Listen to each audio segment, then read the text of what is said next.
Abra sua Bíblia, por favor, em Atos, capítulo 5. Atos, o capítulo 5, nós vamos ler a partir do verso 1. Mais uma vez, é muito bom estar aqui com os irmãos. Obrigado, pastor Arival, igreja, pela confiança e por essa oportunidade tão maravilhosa de partilharmos mais uma vez a palavra do Senhor. Estamos em Atos, capítulo 5, nós vamos ler a partir do verso 1.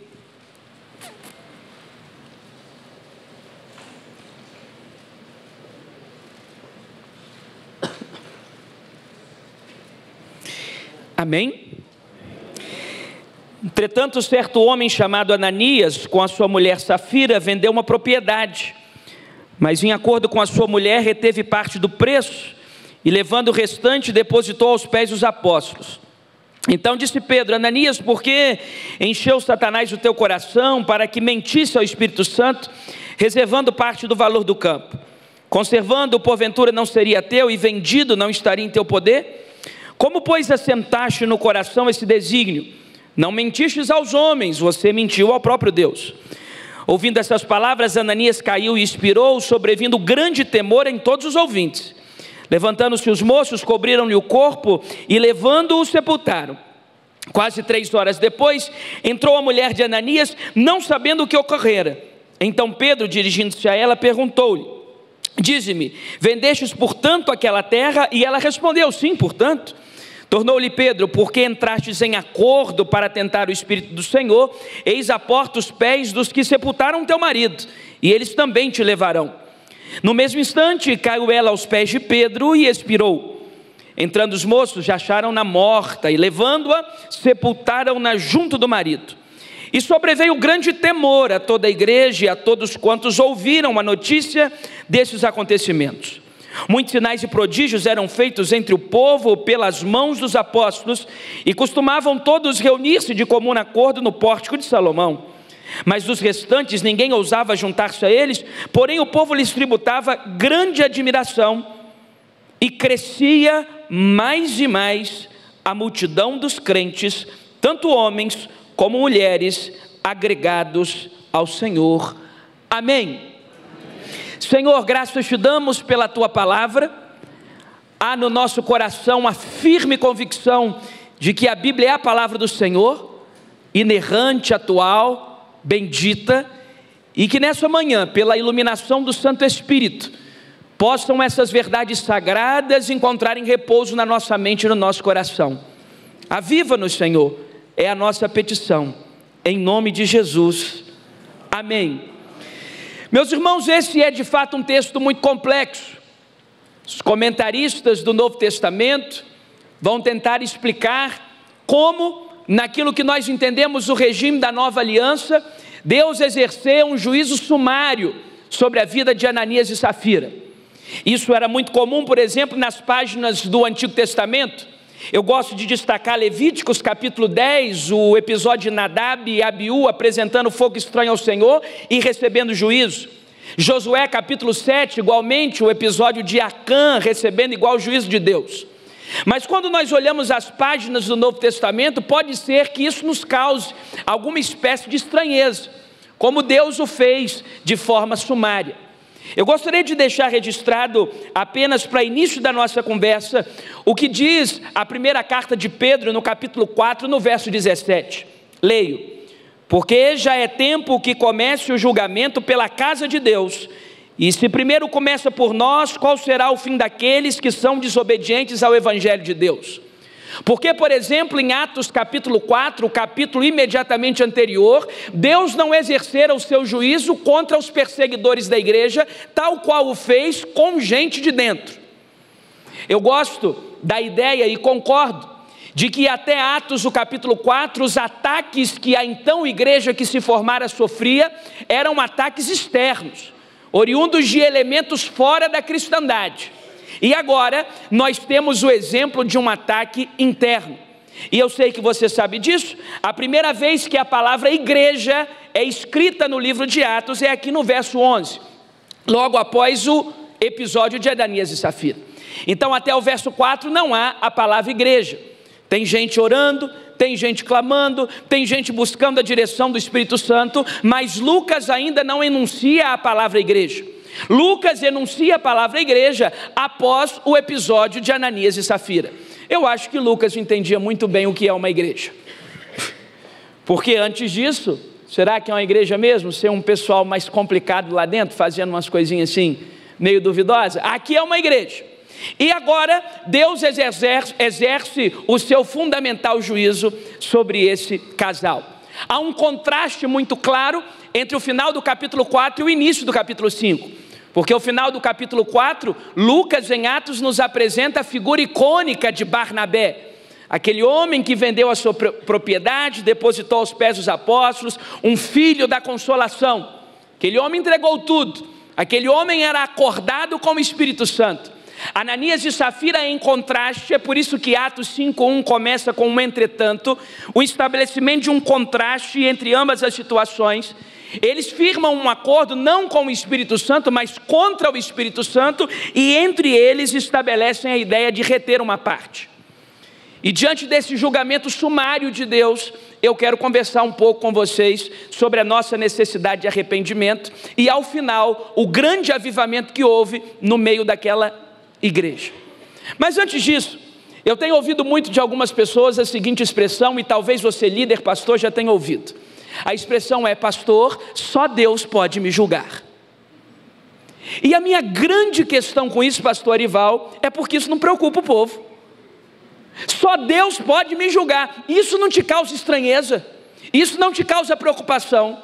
A frase só Deus pode me julgar não causa desconforto, não causa um mínimo de preocupação que o Deus todo justo, maravilhosamente santo, possa exercer juízo sobre as nossas vidas? Isso não causa minimamente uma preocupação? Só Deus pode me julgar. Pois bem, eu quero reparar com você muito especialmente o verso 3 e elencar a necessidade de arrependimento quando algumas coisas começam a se avolumar em nós, no nosso ministério e na nossa igreja. Em primeiro lugar, chamo a sua atenção para o versículo 3. Precisamos de arrependimento quando Satanás tenta encher o nosso coração. Precisamos de arrependimento quando Satanás tenta encher, em alguns casos enche o nosso coração. Diz assim o verso 3. Então disse Pedro, Ananias, primeira parte, por que encheu Satanás o teu coração? Todos vão concordar que aqui não se trata de um caso de possessão. Nós não estamos falando de um Ananias endemoniado. Existe uma diferença entre o possesso, aquele que tem a sua volição subtraída, aquele que por consequência invariavelmente não é um convertido. Há uma diferença entre o endemoniado e aquele que tem o coração destilando ódio por obra da carne. Não há em nenhum momento na sentença do verso 3 uma ideia de que Ananias tivesse o seu espírito subtraído, de que ele foi possesso, de que é um endemoniado. Não, Satanás foi enchendo o coração dele. Porque, com todo respeito, essa coisa do endemoniado, essa não é a nós crentes em Jesus a maior preocupação. Porque, primeiro, a identificação é muito fácil. Segundo, em uma vida piedosa e diante da soberania de Deus, você manda sair em nome de Jesus, tem que sair. O grande perigo estão naqueles que o coração não foi subtraído pelas trevas, mas está sendo cheio. Porque você não percebe, porque chega devagarzinho na sua casa dizendo aquilo que você quer ouvir, daqui a pouco está dando opinião na criação dos seus filhos, destruindo e indo embora. Porque chega na nossa igreja dizendo aquilo que a gente quer ouvir em mecanismos de bajulação, e você não percebe, porque não tem voz grossa, não está quebrando grilhão, não está deformado. É gente, mas com coração cheio e destilado pelo diabo. Por que você permitiu que Satanás enchesse o seu coração? Eu me lembro, pastor Ival, lá na nossa igreja, eu tinha 16 anos, quando eu fui ordenado ao ministério diaconal. E aí, depois da reunião, da sessão, lá nós somos batistas, não sei como é que é aqui, mas é tudo com sessão. Em toda a sessão, o tal do diabo está lá, é um negócio impressionante. E aí teve o negócio da sessão, e uma irmãzinha muito piedosa, daquelas infiltradas, falou comigo assim: meu filho, eu estou preocupada com você, porque você é muito novo, tu já aprendeu a expulsar demônio? Eu falei, nunca tentei. Ela falou, pois eu vou lhe ensinar. São 3 pontos. Me começou a aparecer uma coisa mais batista, uma coisa mais... 3 pontos para expulsar o demônio. Eu falei, pois não, minha senhora, diga. Isso já era por volta de umas 8h30 da noite. E dizia ela para mim, primeiro, olha no olho. Porque o diabo não consegue olhar nos seus olhos. Fixe. Porque se começar ela usou essa expressão, se começar a fugir assim, pode ser que é demônio mesmo. Você tem que olhar bem no olho. Inclusive, primeira fileira está liberada aqui, pelo que eu estou sentindo. Segundo, pergunta com quem você está falando.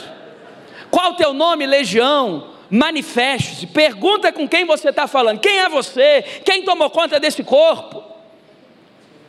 Terceiro, manda sair em nome de Jesus.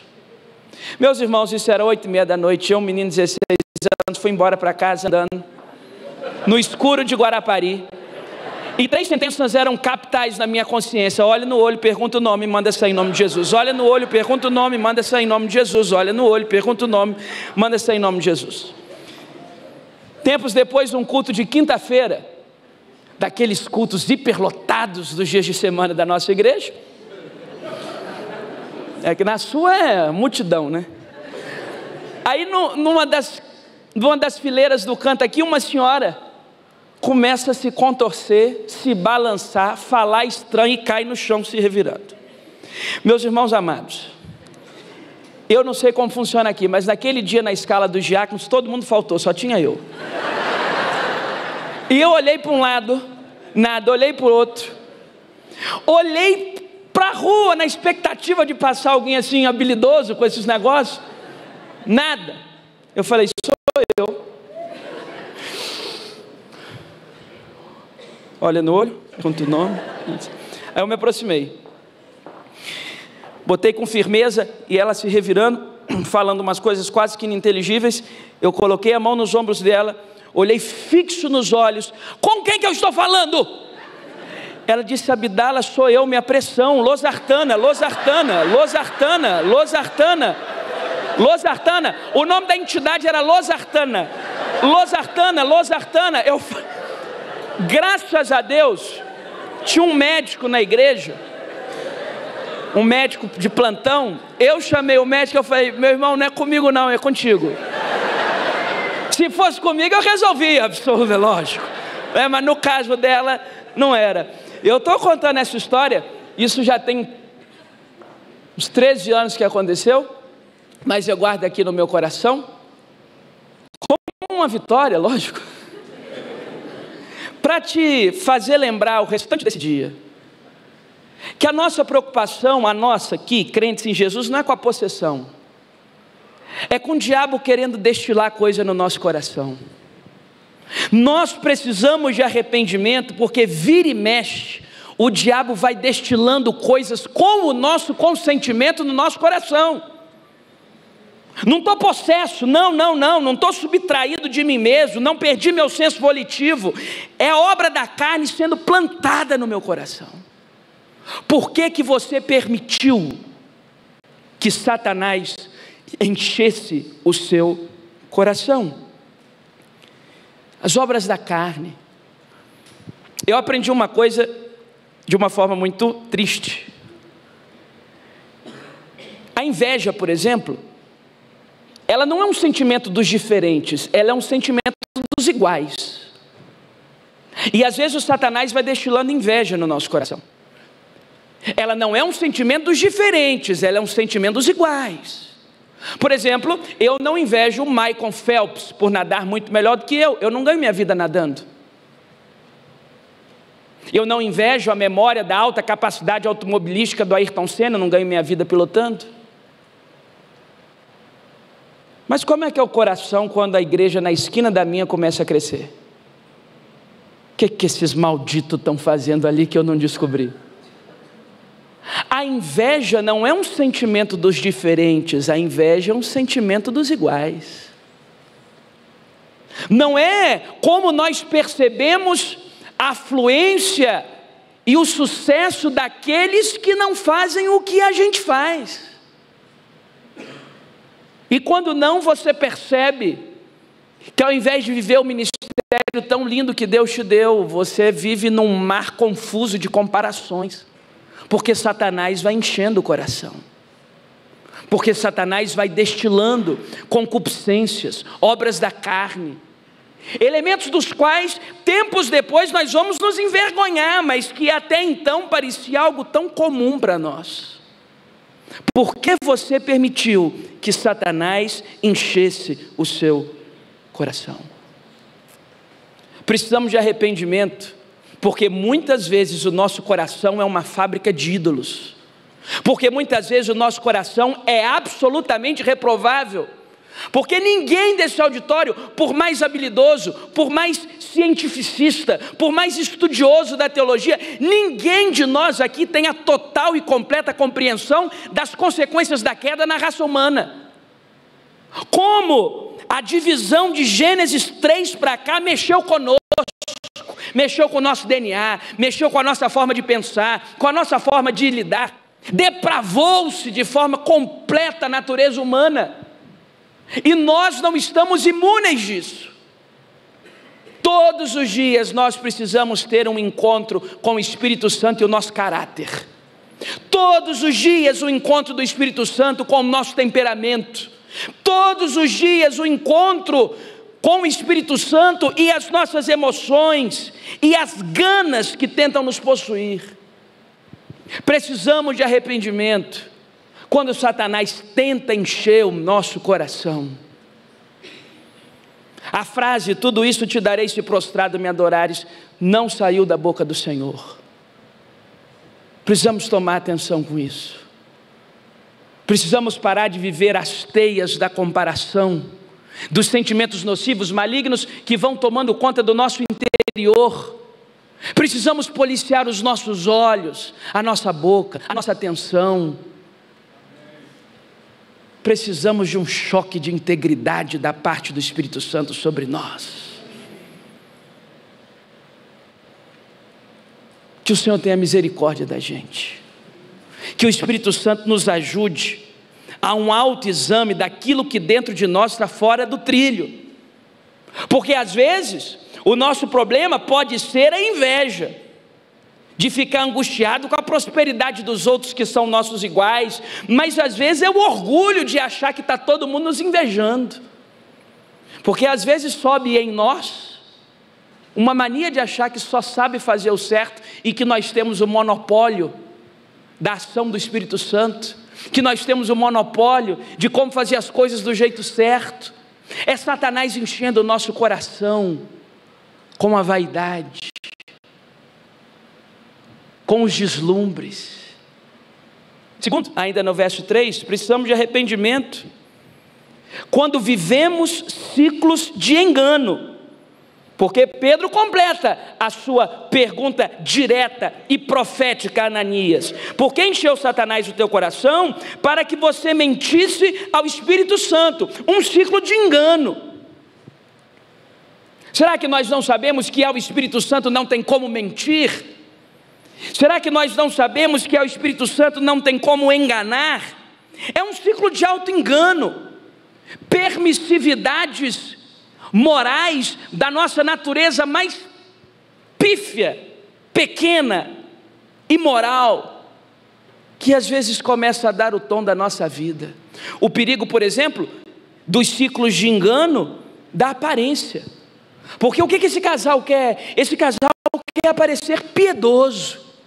Esse casal quer parecer generoso. Esse casal não aguenta saber que tem um sujeito que ofertou mais do que a capacidade de oferta deles. É um arranjo, é a aparência da piedade. Nós precisamos de arrependimento quando percebemos que entramos em ciclos de engano.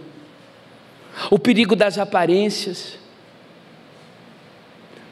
Atenção, pregadores, digo isso com profundo temor. Precisamos urgentemente que Deus nos ensine a todas as vezes que assumimos um púlpito, a lembrar que nós não estamos pregando por amor a nós mesmos, mas por amor às almas perdidas. que não é a nossa performance, o nosso nome, a nossa capacidade de aglutinar. Porque será que às vezes eu não já abri a Bíblia por amor a mim? E a como ganho a vida? E precisamos pregar por amor às almas perdidas, por amor à obra redentora do Senhor. Quando nós vivemos ciclos de engano, chegou a hora de um choque de arrependimento. E a boa notícia é que na história da igreja o Espírito Santo sempre manda os seus critérios. Eu gosto da comparação da escolha de Atos capítulo 1 com a escolha do capítulo seguinte, que é Atos capítulo 6. Porque em Atos capítulo 1, quando foi fazer uma escolha do substituto de Judas no colégio apostólico, tinha lá José e Matias. E diz o último versículo de Atos capítulo 1, que lançando as sortes, a sorte recaiu sobre...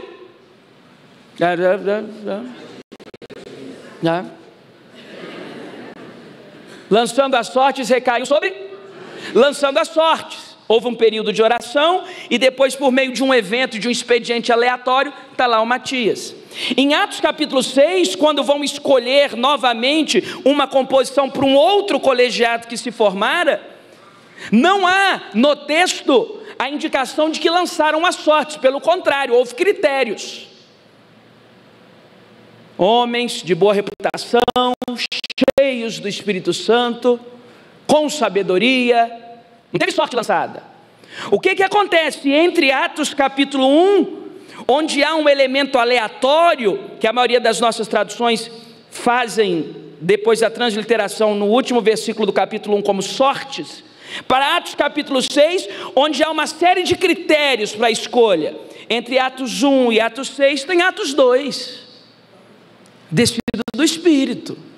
O Espírito Santo traz critério para nós. Nunca mais as nossas ações são parte de uma aleatoriedade, tem critério. Tem critério para a gente assumir qualquer função. Por isso nós precisamos ter cuidado com aquilo que estamos chamando de ciclo de engano. Porque tem critérios para nós. Tem critérios. Esse microfone pesa muito mais do que uns 300 gramas, pesa toneladas. Tem critérios para nós. Tem critérios. Precisamos de arrependimento quando passamos a viver ciclos de engano. Mas ainda no versículo 3, sua Bíblia está aberta. Ele conclui a sua pergunta com uma terceira perspectiva: reservando parte do valor do campo. Precisamos de arrependimento, não apenas quando Satanás tenta encher o nosso coração, não apenas quando entramos em ciclos de engano, mas quando promovemos retenção. Quando promovemos retenção, precisamos de arrependimento quando estamos retendo. Eu acho curiosíssimo e beirando a uma piedade explícita aquilo que Pedro arrasou no verso 4. Verifique comigo, por gentileza. Conservando essa propriedade, porventura não seria tua? E se vendida, não estaria no teu poder? Como, pois, assentaste no coração esse desígnio? Não mentistes aos homens, mas a Deus. Você não precisava ter dado nada. Você não precisava ter dado nada. O problema não é se você deu muito ou pouco, é que em não precisando ter dado nada, você deu retendo. Você reteve. E nós não podemos reter. Talvez eu seja o menos experiente de todos aqui, e nesse ponto específico a inexperiência me credencia, porque em pouco tempo já aconteceu comigo, então com você eu estou até com dó. Já me peguei retendo meus sentimentos, minhas lágrimas, minhas frustrações, os sonhos ministeriais que eu creio o Espírito Santo foi derramando, já me peguei retendo. Porque, meus irmãos, esse negócio de Ananias e Safira fez fã-clube por aí. Eu não sei como é lá com o seu povo não, mas de vez em quando a gente recebe uns negócios assim que a gente ou derrama no pé da cruz ou surta. Tem gente que vai derramando aos pés da cruz e surtando, mas não pode. lançando sobre Cristo toda a vossa ansiedade, porque Ele tem cuidado de vós. Nós não podemos reter. Eu gosto de uma expressão que gostaria que você, pelo menos anotasse, de Marcos 5,33, a última expressão que Marcos lança a luz sobre a mulher com fluxo de sangue, e diz o texto sagrado que ela estava cônscia de tudo que se aconteceu. Ela estava atemorizada, porém consciente, e lhe contou toda a verdade. E lhe contou toda a verdade. Não reteu nada, não reteu uma vírgula da sua história, não reteu uma parte dos seus anos, não reteve nada, contou toda a verdade. Precisamos de arrependimento, porque há algo dentro de nós que é especialista em reter, Eu tenho um grande sonho ministerial, que é pastorear a igreja das redes sociais da minha. Não sei se você entendeu. Esse é um grande sonho que eu tenho, pastorear aquela igreja lá do Instagram da minha. Gente sorrindo, com mão levantada, feliz. Você olha assim de um jeito bonitinho, dependendo de como a foto foi tirada, inofensivos, piedosos, lindos. Primeiro ano de ministério, uma família se aproxima, estamos indo embora da igreja. Aquilo me doeu, porque era uma família que eu amava. Graças a Deus, nesses anos foi entrando mais gente do que saindo. Mas aquele doeu porque era gente que eu gostava. Mas foram assim muito carinhosos, porque disseram: olha, nós amamos você. Eu já aprendi que esse negócio não funciona. Nós amamos você, admiramos você, estamos indo embora. Pastor Ival, como é bom ser sua ovelha. Sou um pastor perfeito, estou indo para a igreja do lado. Que isso? E eu falei: vocês não podem ir. Tiveram algum aborrecimento lá com sei lá quem. Não pode ir. Eu visitei, eu telefonei, eu mandei mensagem. Meus irmãos, só faltou num dia de chuva lançar-me ao solo para fazer de minhas costas tapete. Eu fiz de tudo e nada. Passou um ano e um pouquinho. Eu acho que perceberam que tem conflito relacional em tudo quanto é igreja. Estou eu num culto da manhã, quem eu vejo lá? E eu pregava, chorava. Eu perdi umas 4 chances de terminar o sermão, porque quanto mais eu via chorando, vai chorar mais. Que isso?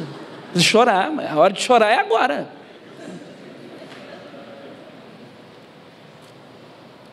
E aí, conversou com o meu outro: estamos querendo voltar para a igreja. Ah, meus irmãos, aquele dia Satanás veio, ó. É a sua hora. Primeiro, será pedagógico, porque esse pessoal vai entender que não é assim: entrou, saiu, saiu, entrou. Segundo, porque agora você vai se lembrar de como você sofreu. E eu sofri, menino novo, parecia que era alguém da família morrendo quando eles falaram que iam embora. E agora voltaram. Eu estava com o discurso pronto. Eu fui lá no Inário para o culto cristão e vi aquela melodia linda dos reformadores lá de trás. Quem te viu passar na prova e não te ajudou, agora que vê você na bênção, vai se arrepender. Eu falei: é isso, é agora, é a minha hora. Aí eu fui, já estava com o discurso pronto. Se frustraram lá também, né? E tem um detalhe: vocês só estão querendo voltar porque a igreja está indo bem, porque ninguém quer entrar em barco que afunda. O ser humano é tudo igual. Percebe um barco afundando, ninguém quer entrar não. Se a igreja tivesse degringolado, ia continuar onde estava com os problemas. Aí veio, aí eu fui montando. Mas quando eu cheguei perto deles, eu fui tomado por um negócio. Esse negócio me chamou de hipócrita. Eu falei, você não pode fazer isso. Ah, meus irmãos, contrariado. Porque você é mais crente do que eu, lutar contra a própria carne, para você é fácil. Para nós que estamos começando, não é fácil não. Eu dei um abraço e foi saindo engasgado. Sejam bem-vindos. Não era para vocês terem saído nunca. Nós amamos vocês. Só que o negócio é tão impressionante que lá pela metade dessa minha forçação de barra, eu levantei mesmo, comecei a chorar. E a última vez que eu tinha chorado em público foi na maternidade. Meu Deus, isso é brincadeira. Comecei a chorar. E eu creio que foi uma vitória do Senhor. Você sabe por quê? Porque o nosso coração, se não for policiado e diariamente quebrantado à palavra de Deus e ao Espírito, nós somos uma máquina de vingança, de justiça pessoal. Nós somos uma máquina, um rolo compressor de justiceiros. Porque você reteve, não precisava ter dado nada. Então você, meu amigo, que um dia falou, não precisava ter dado nada, mas que um dia falou, eu aceito o ministério, se entregue como um todo, porque Deus se entregou como um todo por nós. Porque precisamos de arrependimento? Porque nós retemos. E é claro que quando Deus exerce esse juízo, eu fico imaginando que agora é um problema sério para a igreja. Está lá o pastor Pedro, na comunidade de fé, e corre pelos corredores daquele espaço geográfico limitado, que naquela igreja, quem não oferta generosamente morre no culto. Eu não quero uma igreja dessa. Se nós formos usar um raciocínio comum, um expediente de raciocínio humano, estritamente dogmático, normativo, ninguém quer ser de uma igreja dessa. Onde você vai para o gasofilácio, não fez a conta certa, cai ali morto. Ninguém quer esse negócio não, gente. Sabe o que acontece? Louvado seja Deus, versículo 11 e versículo 14. Versículo 11, sobreveio um grande temor a toda a igreja, e a todos quanto ouviram notícias deste acontecimento. Vem o temor, e depois do temor o avivamento. Verifique comigo por gentileza, versículo 14. E crescia mais e mais a multidão de crentes. Quando a notícia corre, o pessoal, ao invés de dizer, eu não quero ir para lá não, porque vai que eu descobro o que eu fiz no verão passado e morro. Não, agora o povo começa a ir. Multidões. Aí você diz assim, explica isso. Não consigo. Do ponto de vista racional, empírico, numa subsunção lógica de fatos, não consigo. Só tem um jeito de entender. O Espírito Santo sempre esteve no controle da caminhada da igreja. O Espírito Santo sempre esteve no controle da caminhada da igreja. A gente não pode reter. Tem que contar toda a verdade para Jesus. Eu não sei qual é toda a verdade que você precisa contar hoje. Eu sei das minhas. Mas nós não podemos reter nada diante dele. Queria registrar 2 textos aqui, quase caminhando para a conclusão. 1 aos Tessalonicenses 2,16 eu leio a expressão, enchendo sempre a medida dos seus pecados. Expressão similar aparece em Gênesis capítulo 15, versículo 16. E a 4ª geração tornará para cá, porque a medida da injustiça dos amorreus não está ainda cheia. Tanto na teologia veterotestamentária como na neotestamentária, parece-nos que se nos apresenta uma medida de iniquidade, E quando essa medida de iniquidade é preenchida, vem um juízo. Então Deus é longânimo, misericordioso, mas há uma medida de iniquidade que vai se enchendo. Quando ela chega onde tem que chegar, Deus exerce um juízo. Mas até mesmo nos seus juízos, Deus é santo e bom. Depois de um grande temor vem um avivamento.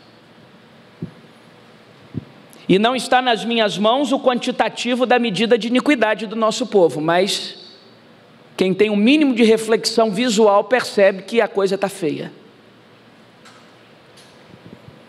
Eu me lembro quando, assistindo uma notícia, me veio à mente o texto de Jesus aos pés do Monte da Transfiguração e um pai desesperado, porque o seu filho menor, uma criança, ali sim estava subtraído pelas trevas, possesso. O diabo ora o jogava no fogo, ora na água, convulsionava-se. E eu lembrei desse texto quando via na internet que no museu nesta cidade tinha uma dita exposição de arte em que um homem nu estava no centro de um salão e crianças tocando um homem nu no centro de um salão, sob a supervisão de seus pais, numa exposição de arte. E os repórteres celebrando a arte. Quando eu vi aquela cena, eu lembrei daquele texto. Porque diz a Escritura Sagrada que o Pai, antes de ir a Jesus, foi aos discípulos. Roguei aos seus discípulos que o expelissem, mas eles nada puderam fazer. E quando eu vejo a minha vida na qualidade de um discípulo de Jesus, e ligo a TV e percebo que numa cidade, no meu país, tem uma exposição de arte, que sob o pretexto de cultura quer roubar, subtrair a inocência das nossas crianças, eu percebo que ainda hoje, Deus tem misericórdia de todos nós. O diabo continua jogando crianças no fogo e na água, e os discípulos continuam sem poder fazer nada. Nós precisamos de arrependimento, porque a medida da iniquidade do povo está enchendo de uma forma avassaladora. Que quando Deus olhar para nós, Ele veja um povo que não permitiu que Satanás enchesse o coração. Ele veja um povo que não viva em ciclos de engano, de auto-engano. E veja um povo que não retenha nada. Senhor, aqui estou eu e a minha miséria. Concluo de duas formas. Precisamos de arrependimento. Quando Satanás enche o nosso coração, quando entramos num ciclo de engano, mentindo ao Espírito Santo, quando retemos. Gosto muito do episódio do homem com a mão ressequida. Atrofiada. Jesus olha para ele e diz assim: levanta a sua mão. Eu fico imaginando se sou eu, porque eu me conheço. Uma mão era ressequida, a outra era boa. Jesus não disse qual mão era para ele levantar, ele disse: levanta a sua mão. Estou pensando se sou eu levantando a mão boa, lógico. Aqui, Jesus, a minha mão. Olha os meus méritos. Está aqui a minha mão. A mão dos meus méritos, das minhas obras, da minha competência. Eis aqui a minha mão, Jesus. Bom. Mas aquele homem, num ato de fé, levanta a mão que não presta. Levanta a mão ressequida, inútil, inválida. O senhor quer uma mão, Jesus? Toma aqui. A mão das minhas chagas, a mão daquilo que não funciona, a mão do meu fracasso, é ela. Isso é para mim uma das coisas mais maravilhosas da graça. Porque eu já me vi Jesus falando: levanta a mão, e eu levantando a boa. Mas Ele quer que a gente levante a doente, porque Ele quer nos tratar. Se Jesus pedir: me dá a sua mão, não entrega a mão dos seus méritos, a mão dos seus troféus, a mão dos seus diplomas, a mão das suas conquistas, a mão das suas plaquinhas. Entrega a mão ressequida, porque Ele faz tudo novo. Qualquer um de nós aqui que fizer o ministério minimamente bem feito, a gente vai se encher de placa. Placa disso e daquilo. Duas coisas maravilhosas que todos nós amamos: placa e caneca. Feliz dia do pastor.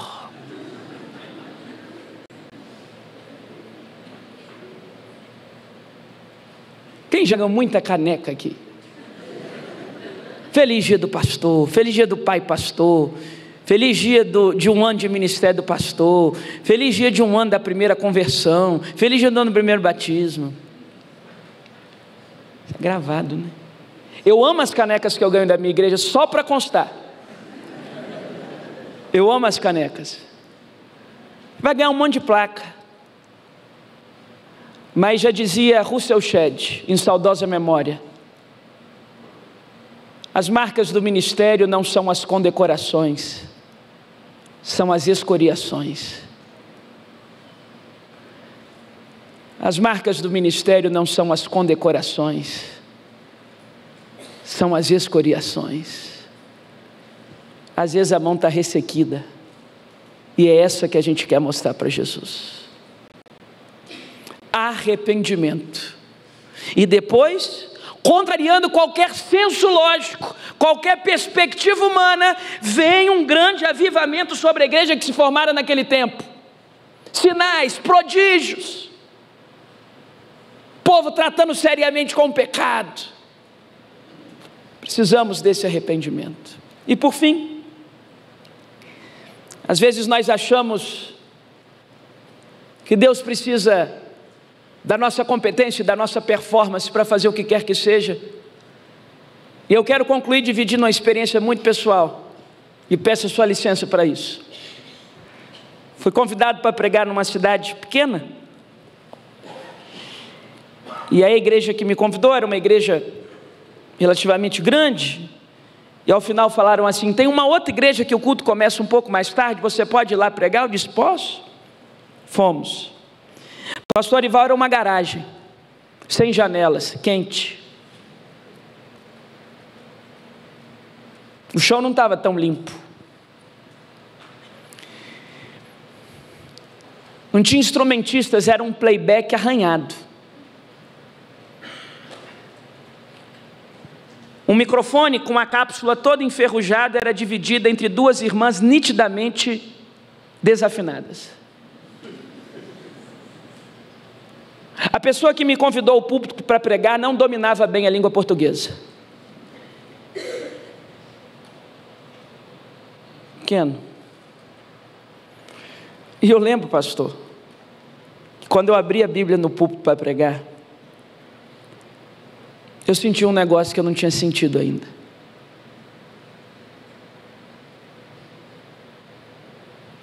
Aquele microfone todo enferrujado,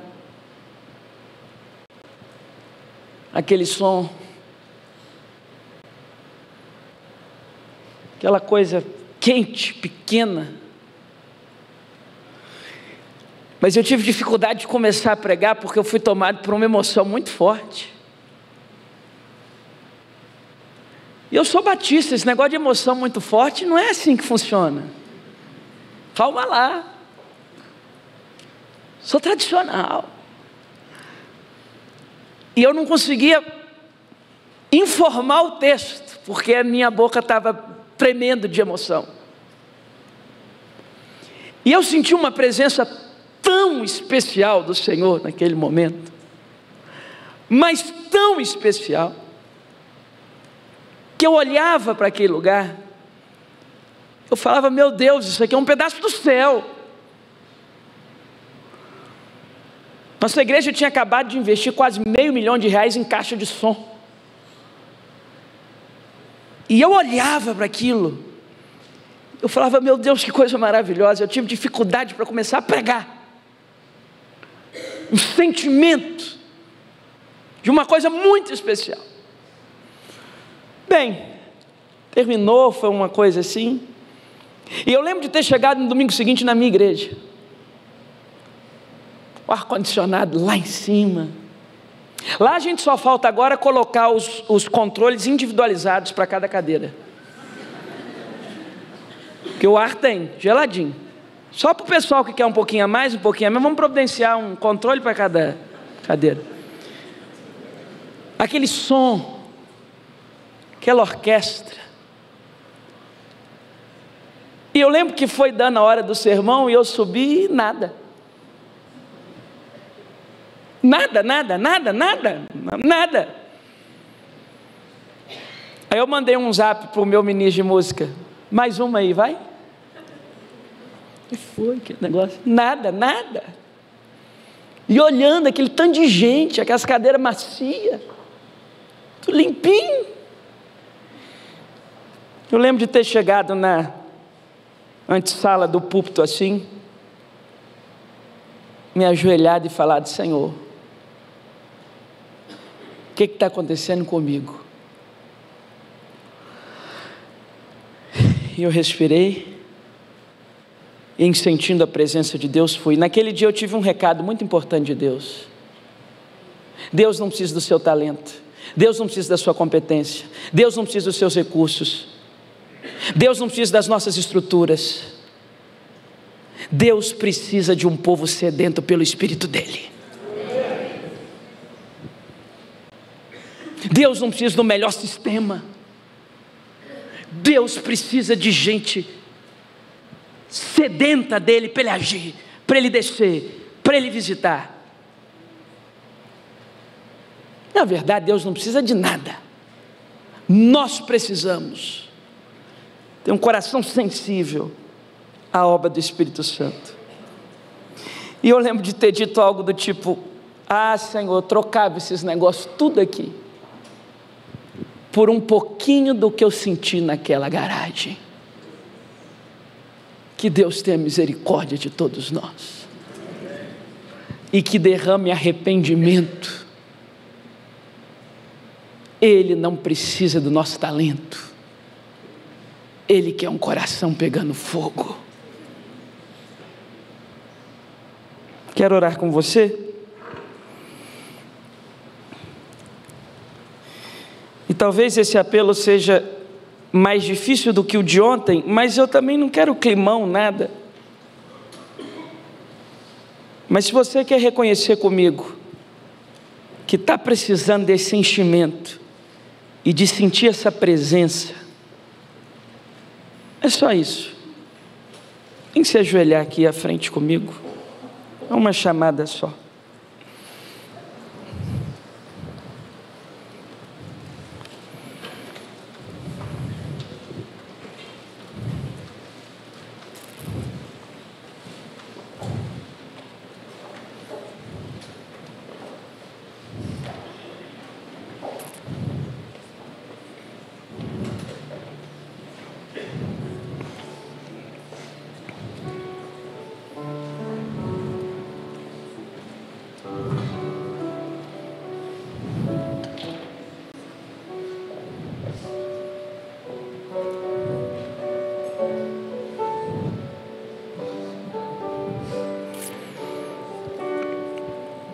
Pai querido, aqui estamos nós.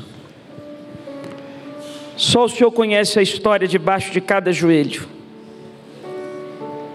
Só o Senhor conhece o conteúdo de cada lágrima. Nós pedimos o Teu perdão porque às vezes Satanás consegue destilar no nosso coração sentimentos tão reprováveis. Tem misericórdia de nós. Nós pedimos o Teu perdão porque muitas vezes entramos em ciclo de engano, retemos, mas no final dessa manhã nós não queremos reter nada. Nós queremos nos apresentar diante do Senhor inteiros e completos, clamando a Tua misericórdia, clamando que o Senhor nos encha do Teu Santo Espírito, e clamando que a Tua presença seja a despeito do ambiente assim ou daquele jeito, mas que a Tua presença nunca nos falte. Nos lembramos da palavra do Teu servo lá atrás, Se a tua presença não for conosco, não nos faça sair deste lugar. Nós precisamos da tua presença, nós imploramos a tua presença, dá-nos mais da tua presença, nós queremos a tua presença, nós precisamos da tua presença.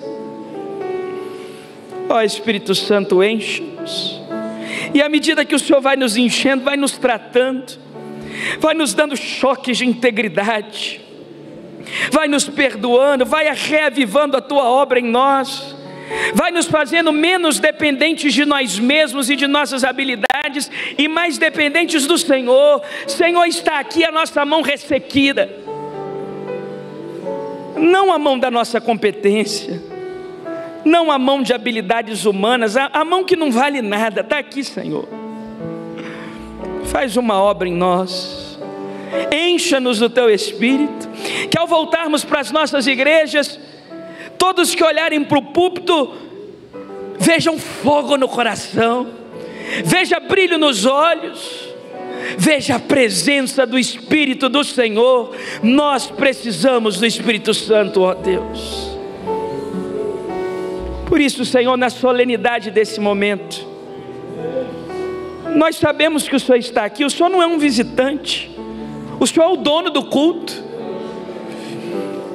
Então, sabedores da tua presença, nos dá um toque especial nessa hora, nos dá um toque especial nessa hora, por tua misericórdia. Nos dê um toque especial nessa hora, por tua misericórdia, Senhor. Restaura o altar do Senhor no nosso coração, ajusta as nossas prioridades, livra-nos de nós mesmos e encha-nos do teu Espírito. Encha-nos do teu Espírito, encha-nos do teu Espírito. Levanta-nos, ó Deus, como uma voz profética nesse mundo tão mau, que quer perverter a família, perverter as crianças. Que não sejamos acusados de não ter o que fazer, porque nós temos. Nós estamos aqui em nome do Senhor dos Exércitos. A tua palavra nos garantiu: mas recebereis poder ao descer sobre vós o Espírito Santo. Então, Senhor, reveste-nos. Os dias são maus, mas o Senhor continua sendo bom. Derrama arrependimento sobre nós, derrama arrependimento sobre nós, e encha-nos do teu Espírito. Nós oramos no nome daquele em quem vivemos, nos movemos e existimos, daquele que Colossenses 1:27 diz: o qual, o Cristo em vós, esperança da glória. Reaviva a tua obra em nós, Senhor. Encha-nos, Santo Espírito, em nome de Jesus o Senhor.